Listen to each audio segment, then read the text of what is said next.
Vivemos um novo momento, repleto de desafios. E com ele, nasceu a oportunidade de renovar, transformar. Para isso, mergulhamos fundo nesse novo propósito. Mais do que representar, vamos estruturar e conectar todo o setor, rumo a um futuro cada vez mais sustentável, para potencializar e fortalecer relações, trabalhando em conjunto com toda a sociedade. Apostar na inovação para então quebrar paradigmas, fazer ações efetivas, difundir conhecimento, tendo a segurança como nosso principal valor, com responsabilidade e transparência, para realmente fazer a diferença. Estamos juntos, fazendo história e elevando o setor mineral brasileiro para outro patamar. Vamos impulsionar uma nova realidade com foco nas questões de segurança, de inovação e com responsabilidade. O setor mineral brasileiro mudou. E nós também. IBRAM, Mineração do Brasil. Uma satisfação ver todos aqui, tá? Sejam bem-vindos ao 10º Congresso Brasileiro de Minas a Céu Aberto e Minas Subterrâneas, o CBMINA. Esperamos, né, que todos vocês estejam com saúde e com segurança, e é importante ressaltar aqui que esse evento virtual é uma promoção do Departamento de Engenharia de Minas, da Universidade Federal de Minas Gerais, do Instituto Brasileiro de Mineração, o IBRAM, tá? E conta com patrocínio ouro da Mineração Taboca, da Minax Transportes, Construções e Mineração, da Nexa, da Anglo Gold Achante, Anglo América e o patrocínio prata da Mosaic Fertilizantes. A gente agradece também o apoio institucional do Grêmio Mineiro Metalúrgico, Luente, e da SAF Engenharia e do apoio editorial do Brasil Mine Insight, da revista EAE Máquinas, Revista Udemine, Brasil Mineral, Conexão Mineral, Notícias de Mineração do Brasil, Revista Mineração e Sustentabilidade, Revista Olos. Tá? Obviamente, você vê que é um evento que é feito por um grupo muito grande de pessoas que viabiliza, né, o evento de fato acontecer. Então, a gente vai dar início agora a um novo painel, que é o painel de Compliance e Gestão de Riscos. Tá? Antes de, obviamente, entrar em mais detalhes do painel e de fazer a apresentação dos debatedores, eu queria deixar, ser importante falar com vocês que a interação dos participantes vai ser via chat. Então, vocês fiquem à vontade para fazer as perguntas via chat. Essas perguntas vão chegar até mim, que eu vou exercer aqui a moderação, tá? E vou repassar isso para os nossos debatedores. Tá certo, pessoal? Então, antes de eu apresentar os nossos debatedores da nossa manhã, eu quero fazer breves palavras aqui, que é basicamente a importância desse tema nesse painel, né? A gente está falando aqui de compliance e gestão de riscos, que é um tema que é extremamente importante e associado a todos os outros painéis que a gente está falando aqui, sobre inovação, transparência, essa nova mineração que está sendo construída no Brasil. Essa é a proposta de linkar esse assunto com os vários outros que estão sendo desenvolvidos aqui. E eu cito, né, um livro que eu gosto muito, que diz muito sobre esse movimento de mudança da mineração, que já vem acontecendo há algum tempo e que a gente está assistindo no Brasil com mais detalhe e com mais efetividade nesse momento, que é um livro chamado Mountain Movers. Muitos de vocês devem conhecer, é do Daniel Franks, que trabalha com responsabilidade, né, da mineração na Universidade de Queensland, na Austrália, e ele faz um apanhado muito interessante sobre esse processo de mudança da mineração, esse novo processo de diálogo, de gestão de riscos num novo formato, de como atender várias dessas regras, não só regras de determinados países, legais, efetivas, mas as outras regras que a indústria propõe, né, para que, de fato, a gente coloque a mineração, como muito bem colocado no vídeo aqui do IBRAM, em um outro patamar. Perfeito, pessoal? Então, passando já, né, uma análise breve de quem vão ser os nossos debatedores hoje aqui, primeiro eu apresento a Patrícia, tá? A Patrícia Muricy, ela é líder nacional de Mining e Partner da Deloitte, tá? Além dela, a gente vai contar com a participação do Alexandre Melo, que é o diretor de Relações com Associados e Municípios do IBRAM, e a gente vai contar também com a participação da Roberta Cantelmo, que é controller na Alvean, tá? Um grupo muito qualificado, muito seleto, que vai ter essa possibilidade de debater esse tema tão relevante, cada um na sua própria abordagem, e certamente depois teremos o espaço para o debate, para as perguntas, em que a gente vai dar uma amarração em tudo que foi dito aqui, e como muito bem colocado pelos organizadores do evento, por todos os palestrantes, a ideia aqui é uma ideia de debate, de envolvimento, de interação, né? Então, a gente está com tempo reservado aqui para que essa interação possa acontecer. Repetindo, né, fique à vontade para fazer as manifestações via chat, essas informações, perguntas chegarão até mim, né, e a gente, obviamente, vai fazer, dentro do tempo aqui, um apanhado dessas perguntas, levar para os nossos debatedores e, né, passar o máximo de informação possível nesse nosso painel, que tem um tempo bem breve. Perfeito, pessoal? Feitas as honras da casa e os agradecimentos a todos, que ele também estendeu os agradecimentos a toda a equipe de produção do evento. Tem muita gente por trás desse evento, muitos de vocês estão vendo a gente aqui na frente, mas por trás, né, dessa parafernália tecnológica, há muita gente trabalhando intensamente para que o evento aconteça. Eu agradeço a todas essas pessoas também. Tá? Sem mais delongas, passando a palavra então para a gente começar com Patrícia Muricy. Patrícia, a palavra é sua por 10, 12 minutos, fique à vontade e vamos dar início aqui ao nosso debate. Bom dia, pessoal. Bom dia a todos. Tiago, obrigada. Ibram, muito obrigada pelo convite. Desculpa. Bom, como o Tiago me apresentou, eu sou Patrícia Muricy, eu dentro da Deloitte, eu tenho mais de 23 anos de firma, dentro da Deloitte eu lidero a indústria de mineração, o setor de mineração, para o Brasil, e a minha carreira inteira foi voltada para compliance, gestão de riscos, controles internos e governança. Então, é com muito prazer que eu estou aqui debatendo esse tema hoje, porque é um tema que me toca muito e que eu vi muito progresso e acho que a gente ainda tem muito para progredir.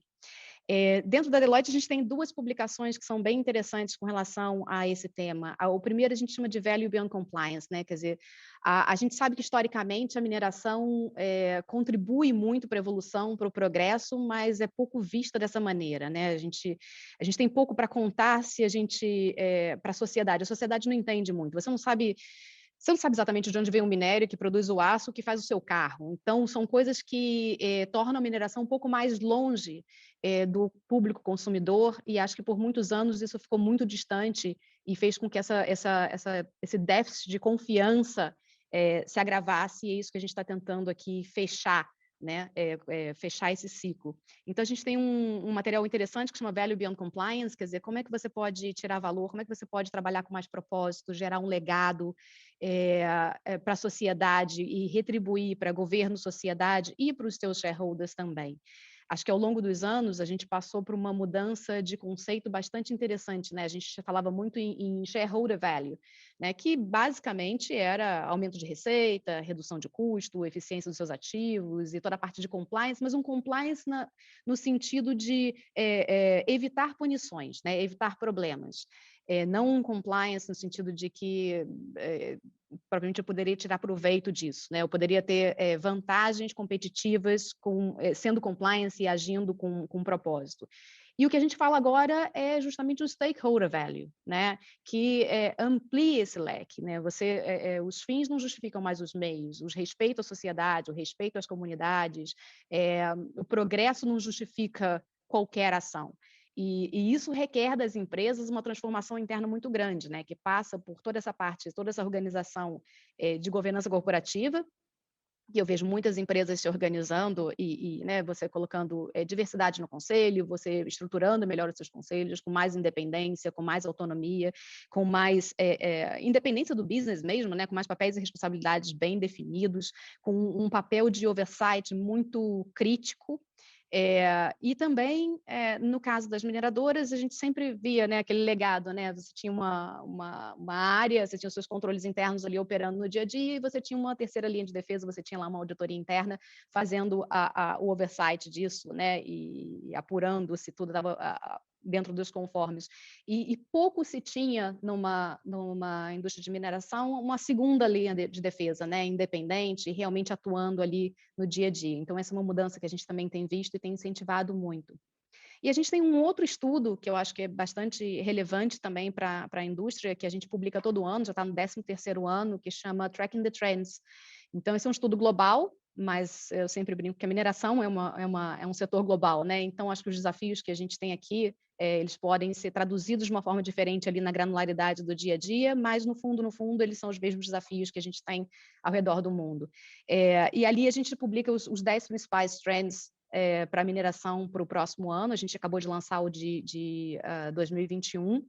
E a gente vem vendo a transformação dessa publicação ao longo dos anos, e é muito interessante, porque a importância que a parte social, né, que o investimento social tem ganhado, a importância que a gestão de riscos, que a boa governança, que essas práticas todas precisam se falar. Então, nessa última publicação, por exemplo, a gente tem 3 dos trends relacionados a ESG, né, e com grande foco para a governança e a gestão de riscos. Porque o que a gente tem, e acho que a gente tem que dar um panorama histórico aqui, a mineração já tem séculos, né?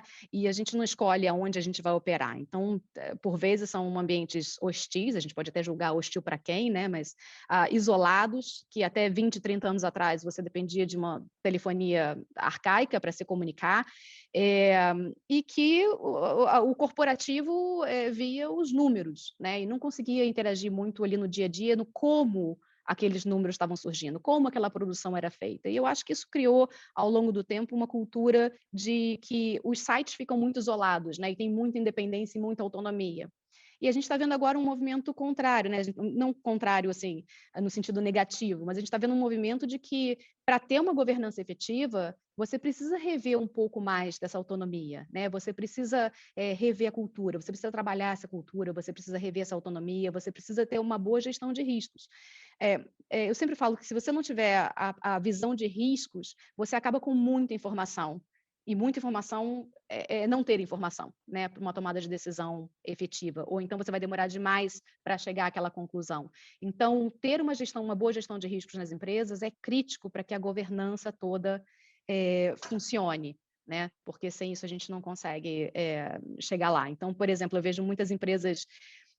São muitas pontes, são muitos municípios, são muitos países, às vezes, né, dependendo de onde você opera, são muitos países pelos quais a sua operação passa, a sua logística toda de escoamento da produção passa, e isso gera uma complexidade muito grande.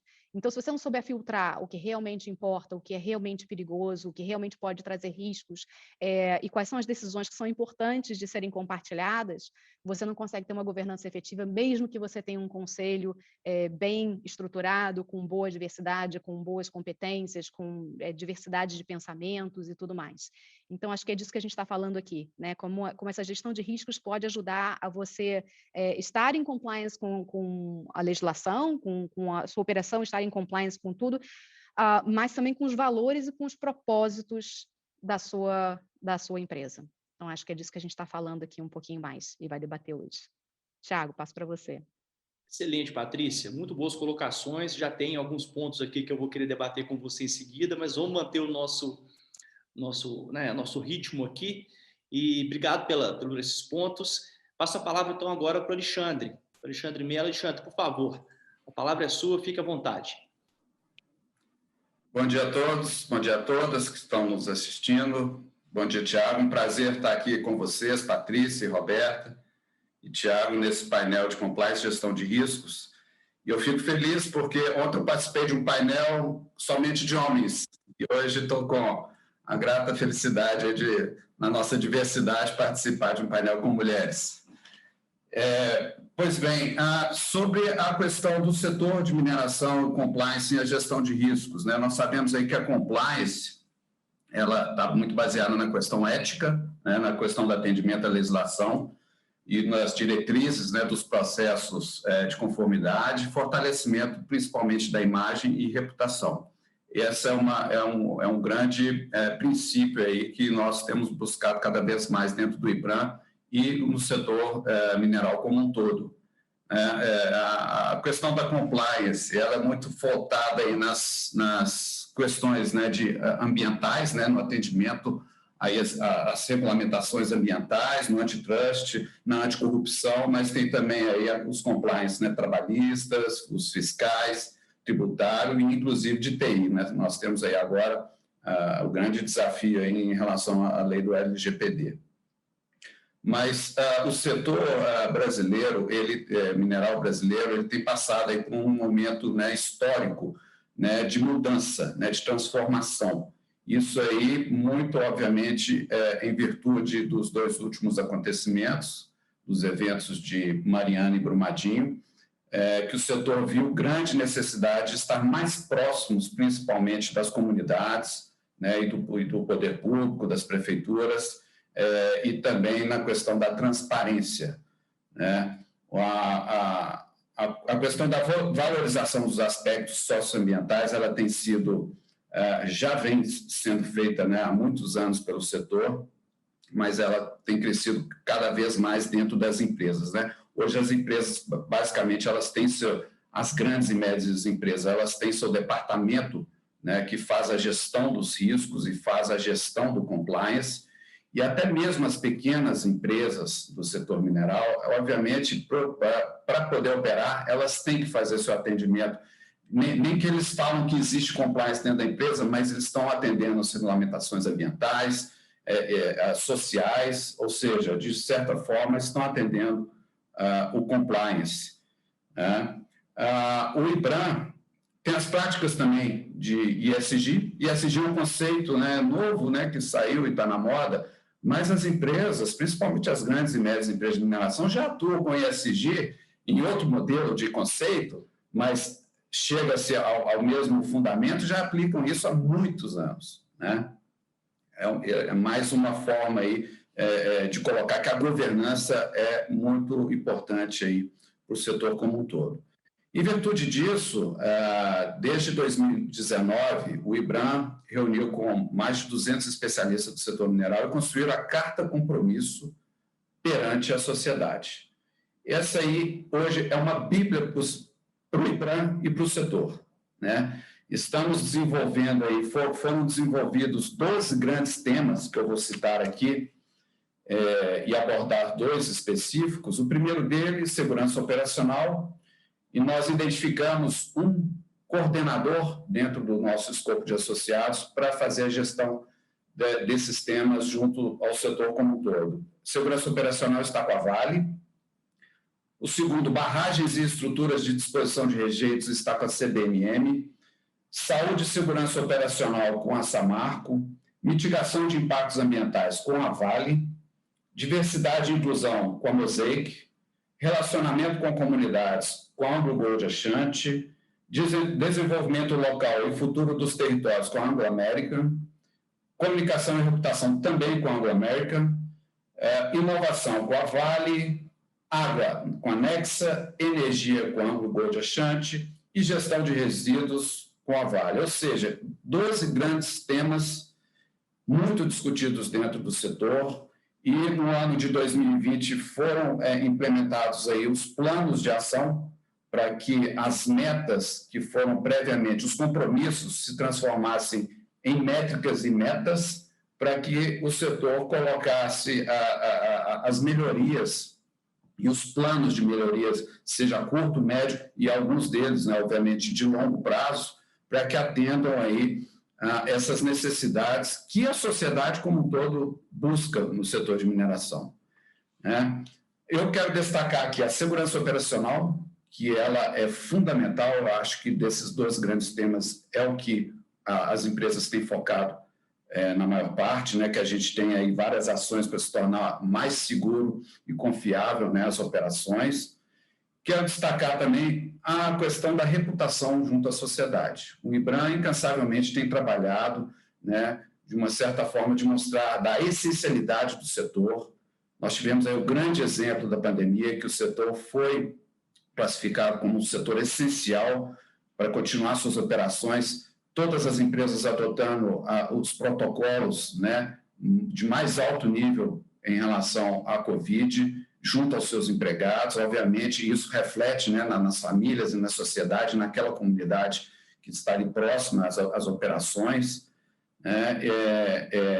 E temos aí a questão também das boas práticas internacionais, né? O setor passou a adotar com maior ênfase alguns assuntos específicos, né, principalmente quanto ao Mine Hub relacionado à inovação, quanto à própria Carta Compromisso, a adoção do padrão global de rejeitos, que foi estipulado pelo ICMM, que é a entidade mundial, como se fosse o IBRAM mundial, da mineração, o TSM Brasil, que é o Toward for Sustainable Mining, que é uma adoção de protocolos, né, de verificação dessas ações de melhoria no setor, e também a adoção, como eu falei aqui no início da diversidade, a adoção do Women in Mining Brasil, né, que a gente está atuando bastante aí, que é justamente aportando aí a diversidade dentro do setor.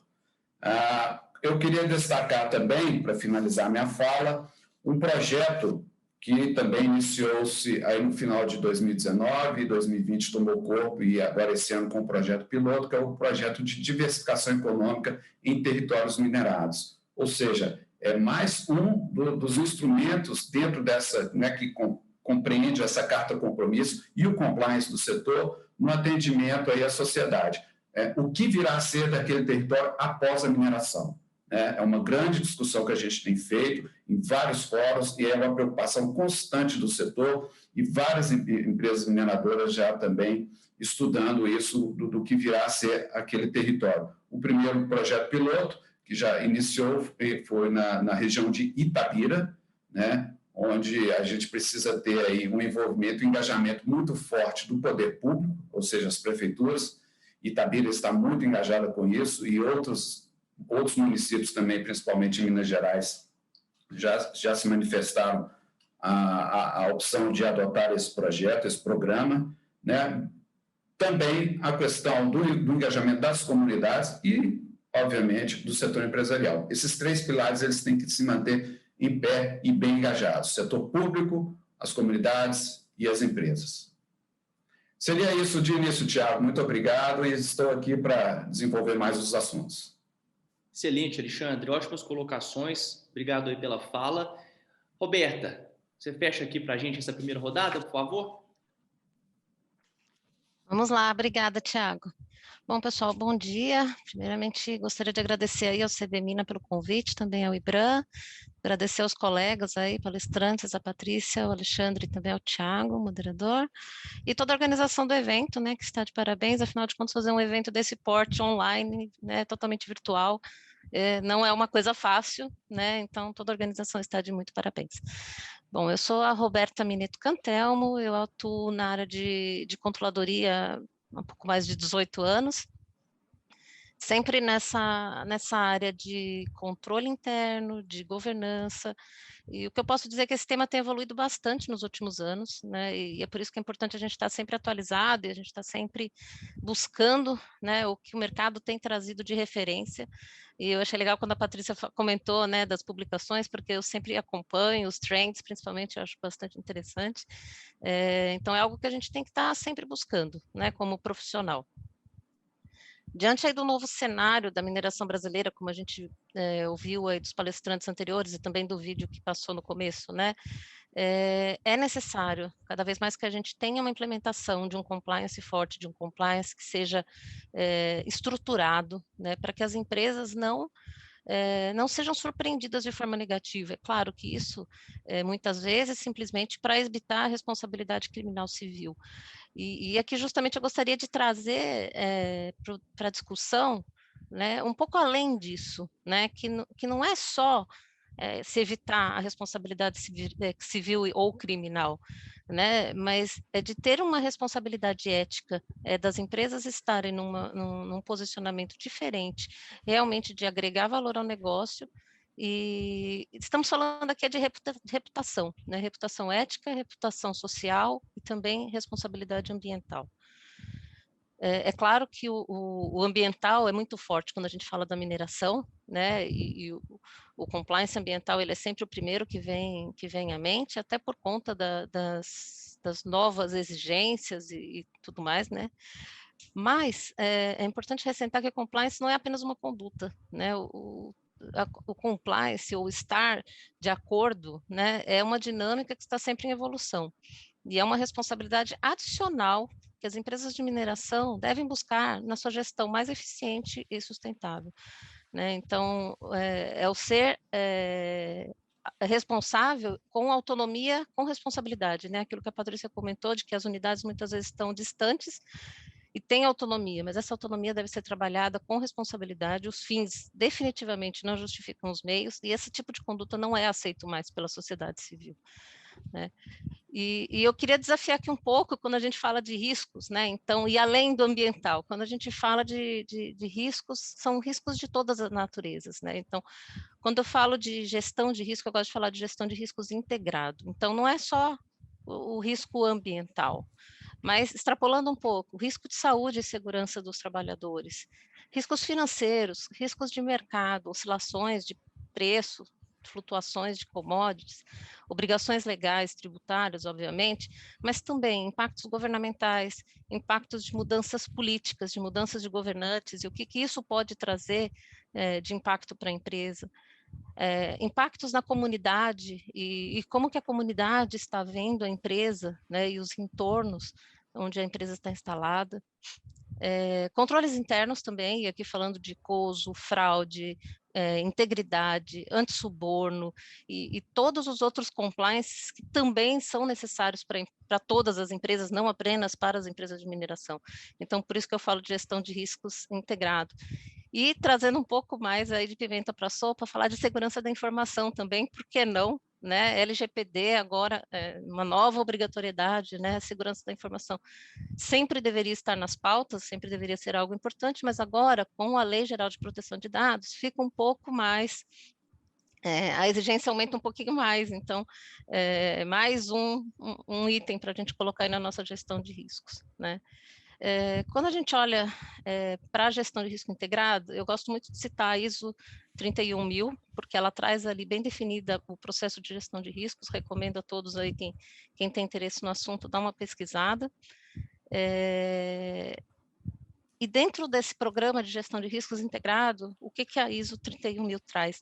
Ela traz 5 pilares. Ela traz a identificação dos riscos, e como identificação o que pode acontecer, quando, como. Análise de riscos, ou seja, quais são as consequências, quais as probabilidades, a gente tem controles adequados para isso. Fazendo um parênteses aqui, eu particularmente gosto de usar uma matriz 5x5, onde a gente trabalha com cinco possibilidades de consequências, 5 níveis de consequências, né, desde o mínimo até o máximo, e probabilidade também, do mínimo até o máximo, né, então do 1 ao 5. Existem empresas que trabalham com matriz 3x3, 3x4, 4x4, eu particularmente gosto da 5x5, porque te dá uma amplitude maior para você categorizar os riscos, mas fica aí a critério de cada empresa. Mas é importante que os riscos sejam analisados, é importante que os riscos não só ambientais, não só legais, como eu comentei, mas de todas as áreas, sejam colocados, sejam plotados nessa matriz, e eles sejam qualificados, né? Terceiro ponto que a PGR traz, avaliar os riscos, né? Então, é definir prioridades. Dentro daqueles riscos que você colocou na matriz, quais são críticos, quais não são relevantes, quais exigem um plano de ação. E aí, trabalhar na definição desses planos de ação para cada um daqueles riscos. E tratar os riscos, ou seja, colocar o plano de ação definitivamente em ação, em execução, né? E, por fim, o quinto pilar, que é monitoramento. Quando a gente fala de monitoramento, não é apenas a auditoria. Claro, a auditoria entra nesse pilar de monitoramento e ele é extremamente importante. Mas a empresa deve fazer também uma revisão dos seus controles, uma revisão da sua matriz de risco. Porque o que é válido hoje, daqui 2 anos, talvez não seja mais válido. Daqui 2 anos, talvez o cenário já tenha mudado, muito provavelmente terá mudado, né? E as exigências talvez sejam maiores. Então, é importante, além do monitoramento, também a revisão dos controles.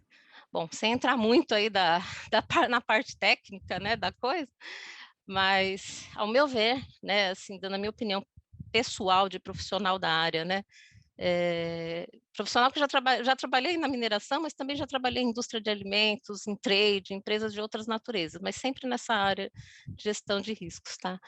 E, ao meu ver, né, a gestão de risco ela deve ser parte da gestão do negócio. Ela não deve ser apenas uma área apêndice, né? É apenas aquele departamento que fica no cantinho, que existe para cumprir uma obrigatoriedade ou para atender determinadas exigências legais, né? A gestão de risco ela deve ser parte da cultura da empresa, seja uma empresa de mineração ou de qualquer outra natureza. cultura da empresa ela deve estar ligada com a gestão de riscos e as decisões elas devem ser permeadas por essas análises de risco, ou seja, toda decisão relevante que a empresa for tomar, ela deve olhar para a sua matriz de riscos e tomar essas decisões pautadas naquilo que já tem mapeado. E caso não esteja, fazer uma revisão e fazer novos apontamentos. Quando as decisões são embasadas aí em um ambiente de controle, né, com uma análise de risco pré-definida, o resultado certamente é que as empresas terão menos surpresas indesejadas, né? É difícil quantificar quanto que isso traz de resultado, talvez sim, mas se a gente pensa na quantidade de catástrofes que podem ser evitadas, aí sim acho que fica fácil de quantificar, né? Acho que é isso aí para começar, Thiago. Maravilha, excelente ponto, pessoal. Então, só reafirmando para quem entrou no painel depois, né, do início, lembrando, a interação de quem estiver nos assistindo é pelo chat, fique à vontade para mandar as perguntas lá, tá? Que essas perguntas estão chegando aqui para mim. Mas eu já quero, então, pessoal, eu quero fazer uma primeira abordagem aqui, puxando um pouco do que, na verdade, eu acho que todos permearam um pouco esse assunto, e aí eu vou fazer um link, de certa forma, um pedaço jurídico, né, que teria ser o meu papel, que eu posso contribuir com essa discussão. Eu quero fazer uma provocação para o grupo, que é a seguinte, a gente poderia afirmar, né, que dentro de um conceito de compliance, da gestão de risco, né, de cumprir as obrigações, simplesmente cumprir as obrigações legais hoje não é suficiente. Ou seja, o nosso setor, especialmente, ele vem se desenvolvendo. O Alexandre colocou muito bem, né? Também dessas várias iniciativas que a própria indústria vem criando. Isso a gente está falando dos últimos 20 anos. A gente poderia aqui gastar muitos minutos falando de, sei lá, dezenas de iniciativas de responsabilidade na mineração, do ICMM, de vários órgãos que se propuseram a subir o sarrafo, vamos chamar assim, das práticas. Então, o que a gente vê na realidade? Eu vivo esse desafio porque a mineração hoje, simplesmente cumprir a lei não é suficiente. A mineração tem que ir além e a gente parece que está vendo esse movimento. Então, eu queria passar essa palavra para vocês. Quero começar com a Patrícia. Patrícia, você enxerga, essa afirmativa ela faz sentido? E se ela fizer sentido, você acha que realmente a gente está engajado como indústria no Brasil para esse processo de ir além do que a legislação nos exige para que a gente possa, de fato, resolver os riscos que vocês estão colocando, como, por exemplo, licença social, melhoria da imagem, engajamento local? Bom, resposta clara e curta, sim, totalmente. Né? O que a gente se propõe a colocar nesse Value Beyond Compliance, que até foi um estudo junto com o IBRAM aqui no Brasil, é justamente como ir além do compliance, né? E essa necessidade de ir além do compliance. Adorei que a Roberta colocou aqui a gestão integrada de riscos, porque é isso mesmo, né? Você não tem como fazer a gestão em silos, isso não existe mais. E esse compliance, ele é um compliance, não é só mais de regulamentações e de políticas internas, é de propósito, é de valores, é você conseguir tirar proveito, né? Você conseguir ter uma boa estrutura que consiga melhorar a sua imagem, garantir, a gente sempre brinca que os carros mais rápidos têm que ter os melhores freios. Né? Então, o compliance normalmente é visto como um freio, mas o que as pessoas às vezes não conseguem enxergar é que o fato de você ter uma boa estrutura de compliance te permite tomar decisões mais ousadas, porque você sabe que você vai conseguir detectar, você sabe que você vai conseguir monitorar, você sabe que você tem a competência necessária para ousar, para ir além e ainda assim ter uma boa gestão de riscos e conseguir capturar todos os riscos de uma maneira adequada. Então, assim, essa estrutura...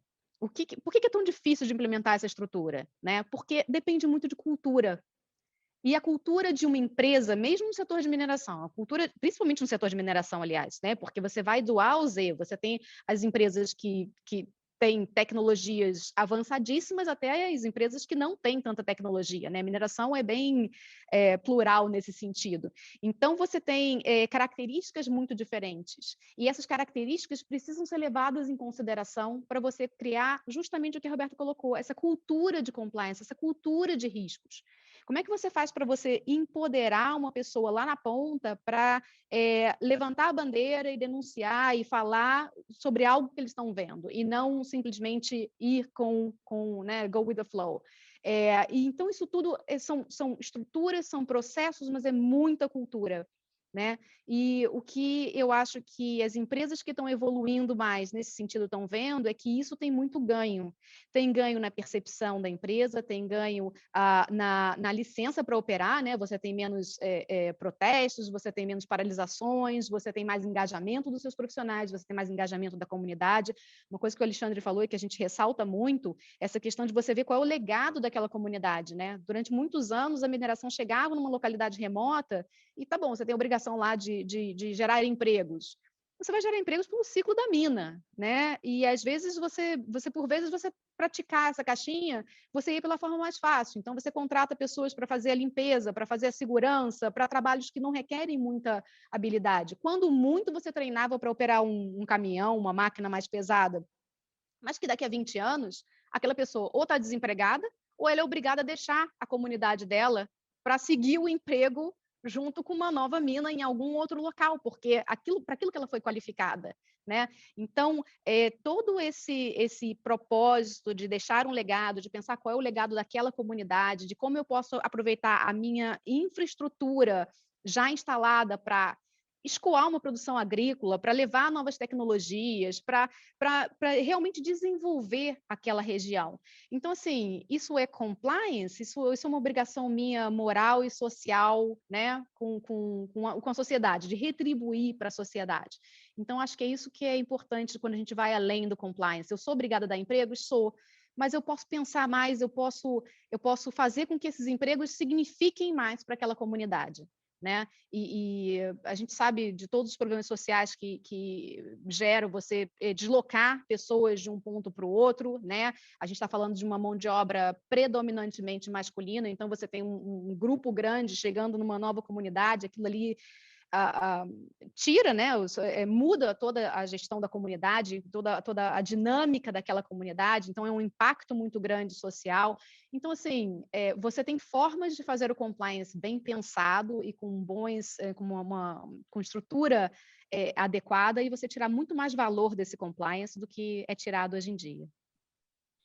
Excelente, Patrícia. Quero fazer o link disso até com uma outra pergunta que já veio da gente pelo chat, né? Tanto Alexandre quanto Roberta falaram, você também mencionou aqui agora, sobre a questão da segurança da informação, né? Que é um cenário que entra no compliance em várias vertentes. Na mineração também isso tem um aspecto muito relevante, sobre que tipo de informação está circulando. A mineração já passou problemas também recentes, como por exemplo das fake news, né? Indicando informações equivocadas sobre determinados empreendimentos, que obviamente podem causar paranoia, podem causar uma série de problemas, daí a relevância de informação transparente.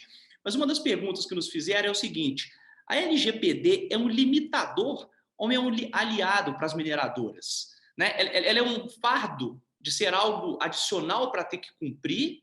Ou, na verdade, o bom cumprimento da norma viabiliza uma transparência e uma melhor comunicação?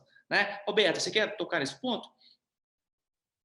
Muito prazer, Thiago. Fico até feliz aí com a pergunta, porque é um assunto bem contemporâneo, né? E assim, que surgem muitas dúvidas.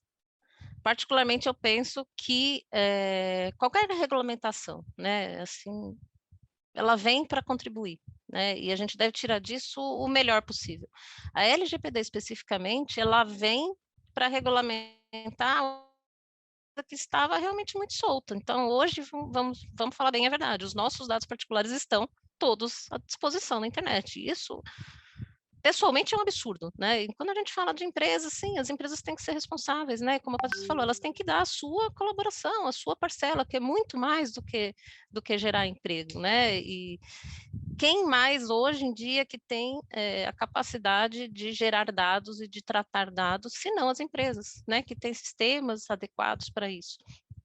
E quando a gente fala de dados aqui, a gente está falando no caso da mineração, de coisas às vezes muito sutis. Por exemplo, né, a ficha de saúde do profissional que trabalha lá no campo, né, o operador, né, a ficha de saúde, a ficha médica dele, né, se isso vem a público, isso é um dano que não tem nem como calcular o dano que isso causa para a vida da pessoa, né? E também pode causar para a empresa, mas principalmente para as pessoas.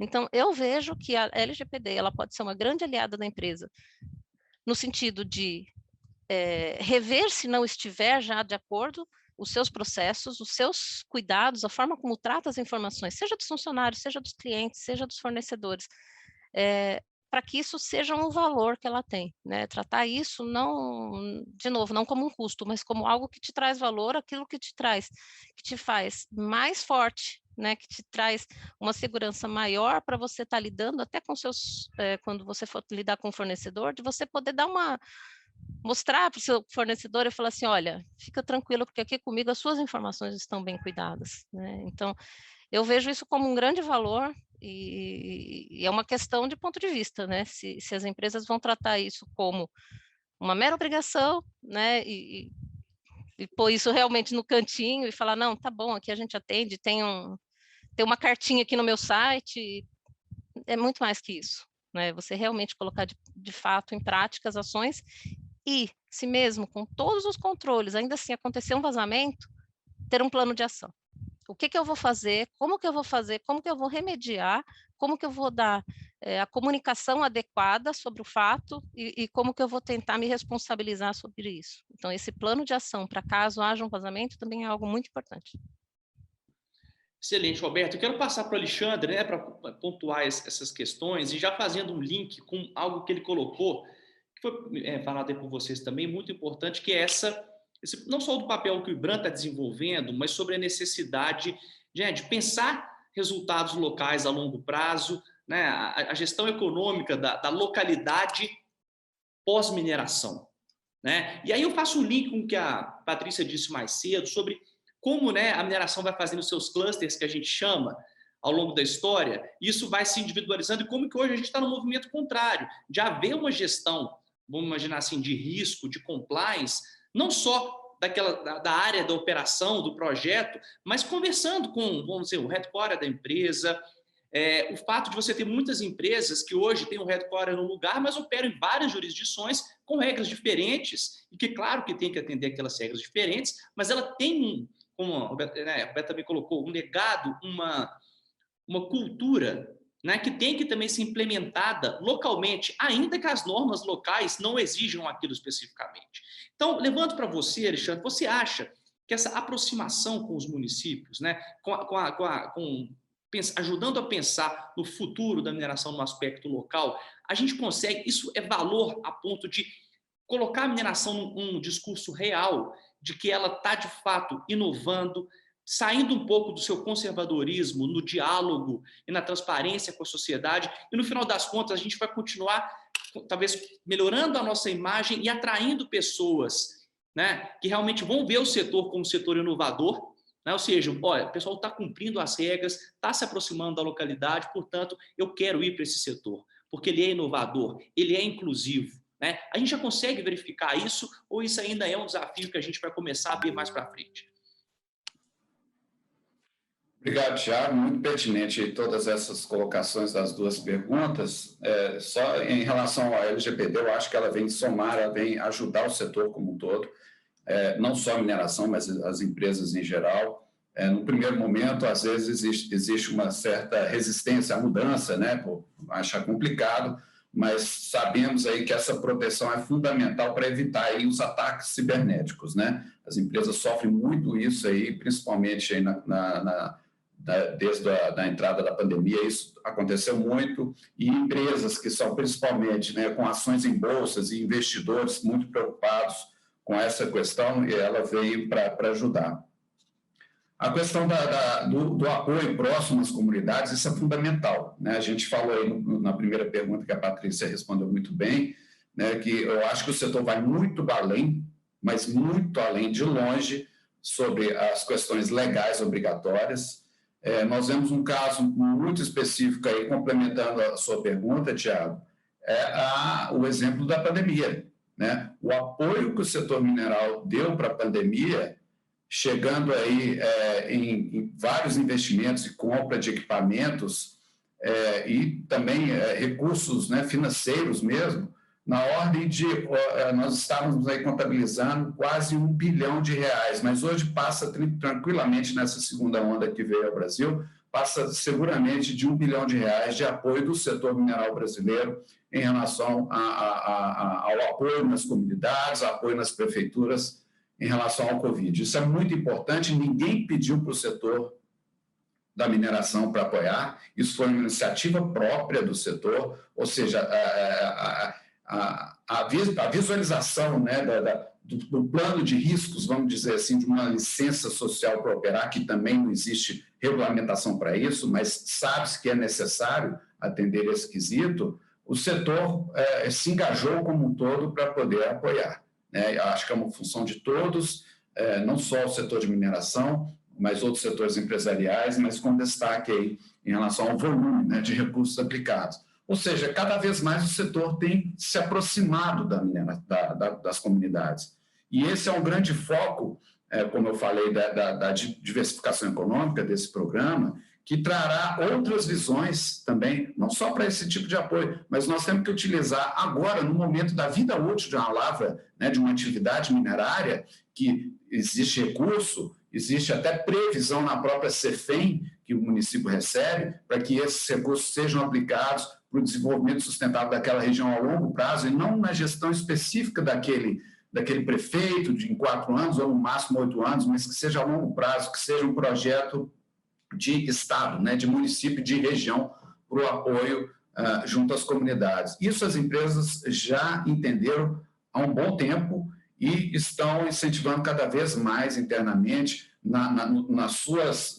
nos seus planos estratégicos de negócio, né? O compliance hoje ele vem, como muito bem colocado pela Roberta, ele vem aderir ao negócio, ao sucesso do negócio, né? As empresas entendem que o atendimento ao compliance e estar mais próximos e transparentes com as comunidades trará mais benefícios e lucro, né?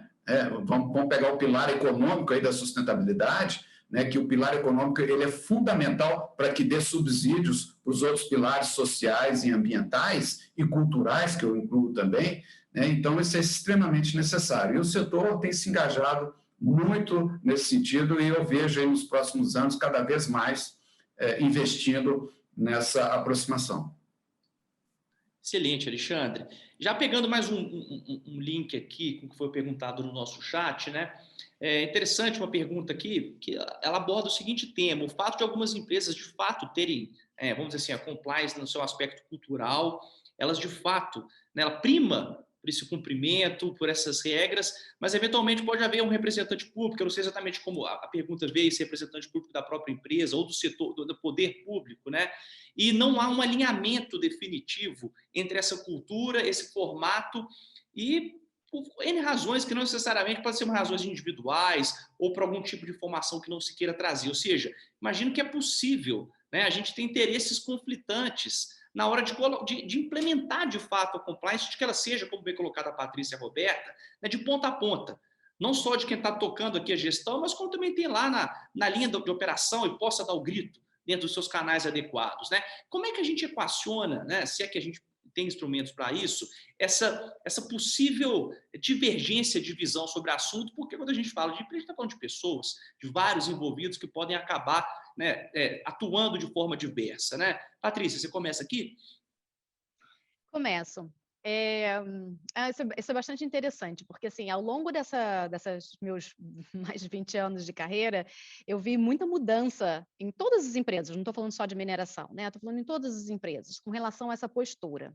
Então, certas coisas que eram muito comuns, desde, enfim, policiais almoçando no seu refeitório regularmente, né? Até como lidar com uma fiscalização, ou enfim, coisas que até 10, 15 anos atrás, não se pensava fazer diferente, não se achava possível fazer diferente, né? Toda a parte aduaneira, a forma de lidar e tudo mais. E quando a gente viu, aí falando mais de corrupção, né? Quando a gente viu o FCPA americano, né, que é de 77, se eu não me engano, mas começando a ser mais aplicado, né, as punições serem mais aplicadas. Quando a gente viu o UK Bribery Act entrando em 2010, se eu não me engano, depois a gente tem a Lei Anticorrupção Brasileira. Quando a gente viu todas essas legislações sendo aplicadas, não saindo, mas sendo realmente aplicadas, né, gerando consequências, eu confesso que eu vi muito dos meus clientes uma mudança de atitude, e essa mudança de atitude teve uma reação do outro lado de entender que não dava mais para trabalhar daquela forma, né? Então, essa mudança cultural leva tempo. Claro que leva tempo. E você sempre, por melhor que seja o seu compliance, por mais que você propague os seus valores, os seus princípios, você sempre pode ter um desvio ou outro. Ninguém está falando de algo que seja infalível, né? Você tem que ter formas de detectar isso, formas de quem puder reportar, ter como reportar. Então, assim, se eu puder falar de algumas falhas que eu vejo, né? Cultura é primeiro, você não propagar essa cultura, você não dá o tom at the top que a gente chama, né? Sem o tone at the top, nada acontece, não adianta você querer exigir das pessoas que eles tenham um comportamento que você não tem. Então, isso não existe, não funciona. Mas outra coisa que a gente vê muito é você ter lá um canal de ética, um canal de integridade, que é um pouco para inglês ver, né? Você tem lá o número, você tem lá o e-mail. Gente, mineração, eu estou falando de uma comunidade que não tem acesso à internet, não necessariamente vai ter acesso a um telefone. Como é que eu chego perto dessa comunidade? Como é que eu chego perto daqueles trabalhadores ali e dou a ferramenta para que eles saibam o que reportar e quando reportar, e para os canais corretos que podem tomar a ação, né? E não para algum canal que possa haver uma retaliação. Eu vejo muito uma propagação de canais de contato que só confundem mais do que ajudam, né? E aí você tem uma alta administração com uma governança desenhada assim, completamente by the book, perfeita, mas que a informação não chega lá. Então, você não consegue que essa governança efetivamente funcione, né? Então, eu acho que você tem que ter o tone at the top, você tem que ter essas ferramentas de reporte, e conforme a empresa vai fortalecendo essa cultura, as outras partes que interagem à empresa costumam responder, tá? Com um pouco mais de dificuldade ou menos dificuldade, mas eles costumam responder e mudar a sua forma de atuação. E é isso que a gente quer, né? A gente quer que essa cultura, esses princípios, esses valores se propaguem para fora da porta da empresa. Então, eu acho que é isso que você consegue quando você faz essa mudança. Excelente ponto. Roberta, você comenta em 1 minuto aqui, que eu vou ter mais uma última pergunta para o Alexandre, que a gente já está chegando no nosso tempo, mas eu queria te ouvir aqui, fazer um contraponto rápido aqui ao que a Patrícia colocou. Vamos lá. Bom, não vou fazer um contraponto, porque, na verdade, eu concordo com tudo que ela falou, né? E eu queria apenas reforçar que, além de tudo que ela falou, de ter os canais corretos, né? De não ser só o canal para inglês ver, mas ter um canal de verdade, que as pessoas se sintam confortáveis para fazer uma denúncia ou uma reclamação. Eu vejo que também é muito importante o walk the talk, ou seja, aquilo que eu falo, eu também faço, né? Porque muitas vezes a gente vê líderes colocando regras, colocando definições e falando, olha, tem que ser assim, assim, assim, assado, mas o próprio líder não segue. Então, a gente está falando aqui do exemplo, praticamente é isso, né? É dar o exemplo, é capacitar e adequar e dar condições para que esses líderes que estão em posição, né, de referência para o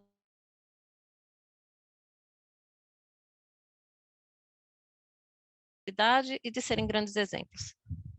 E aí, é o que a Patrícia falou, isso vai para fora da empresa, isso se expande, vai para a comunidade. Excelente. Então, ó, pessoal, já estamos no finalzinho, tem uma última pergunta que está direcionada para o Alexandre. Tá, Alexandre? O pessoal perguntando, como é que as empresas, né, estão colocando em prática a carta compromisso do IBRAM?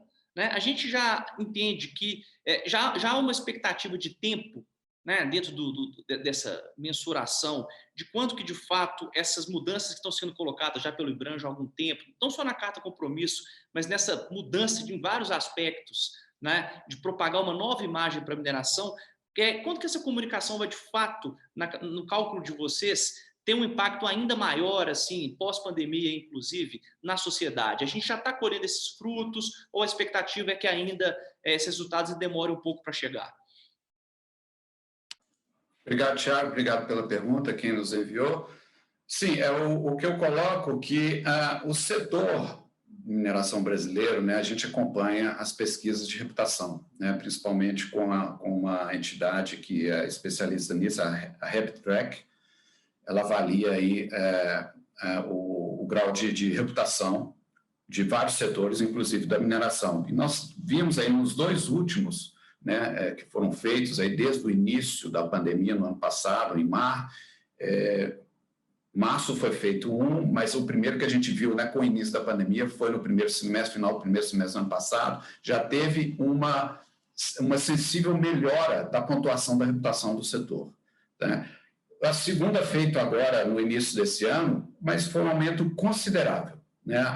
O que é importante é que a sociedade está vendo, né, que o setor de mineração ele tem contribuído, né, para o combate, né, e para o suporte necessário para os municípios e para as regiões onde atuam, principalmente.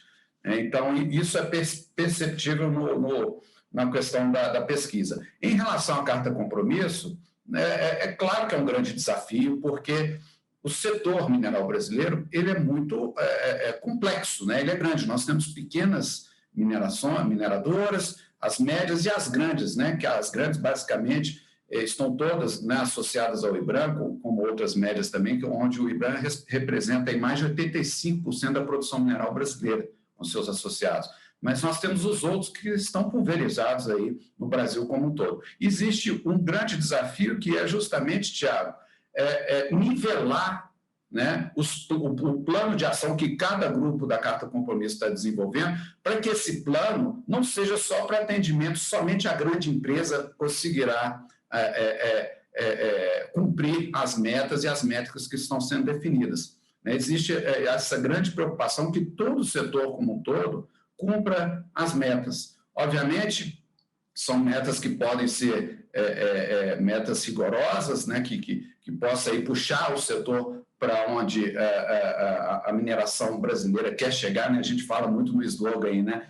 O futuro da mineração e a mineração do futuro. A gente busca isso justamente elevando o grau da mineração brasileira, mas tem, sim, um desafio muito grande da gente nivelar para que seja de atendimento de todos. E alguns resultados já podem ser vistos, né? A própria questão da pandemia, né, como eu já citei aqui, mas outros aí que são mais fáceis de medir, né, porque tem alguns indicadores que são mais complicados, né? Reputação, desenvolvimento local, como é que vai se medir isso, né? A questão da inovação, assim, são indicadores mais complicados comparado aí com energia, com água, com resíduos, que é mais fácil de contemplar, mas estamos caminhando bem, vários deles de curto prazo, né, de atendimento a curto prazo e de reporte para a sociedade a curto prazo. Nós teremos aí no final do ano, na nossa Exposibran, no evento da Exposibran, já anunciando alguns resultados positivos em relação à carta compromisso e, obviamente, vários a médio e longo prazo. Excelente, Alexandre. Pessoal, 10h59, nosso, né, cumprimento britânico do horário. Eu queria agradecer muito a participação de vocês por esses insights. Eu acho que o grande valor desse tipo de evento são esses insights que os palestrantes trazem. Não só a apresentação como um todo, mas um pouco de partilhar a experiência. O que eu concluo desse breve painel aqui é que a gente está num momento de mudança muito positivo, né? A gente está engajado numa nova cultura, os resultados estão começando a aparecer, né? Tem muito desafio para ser feito ainda, mas a gente está num novo cenário. Eu comecei falando do Mountain Movers e fecho com ele também, porque o Daniel Franks conclui que, de fato, aquele cenário que se imaginava das empresas que elas querem uma regulação frouxa, isso não existe mais, pelo contrário. As empresas querem regulações claras, objetivas, que sejam razoáveis, que possam, de fato, levar os empreendimentos à frente, né? E que, a partir daí, seja um valor cumprir essas obrigações. Por mais que haja dificuldades sobre elas, obviamente não estamos falando das regulações inadequadas, mas que possa ser forte e que a resposta possa ser positiva, né? Em que o resultado seja colhido em relação não só para a empresa, mas como para a imagem do setor. Então, acho que o papel da compliance é relevantíssimo nisso. Muito obrigado a Patrícia, a Roberta, ao Alexandre. Faço minhas as palavras do Alexandre, uma satisfação ter mulheres no evento. Não tem jeito de a gente falar de compliance, sustentabilidade, inclusão, inovação, se a gente não estiver fazendo isso. Pelo contrário, aprendemos muito aqui com todos, inclusive com elas, e sempre aprendemos no dia a dia. Uma satisfação para mim poder estar nesse grupo também. Tá, pessoal? Encerrado aqui. Obrigado por todos. Aproveitem bastante aí né, o resto do evento, os outros painéis, muita coisa boa acontecendo, tá? Que todos possam aproveitar bastante, tirar bastante lições desse nosso evento. Um abraço para todo mundo e bom dia a todos.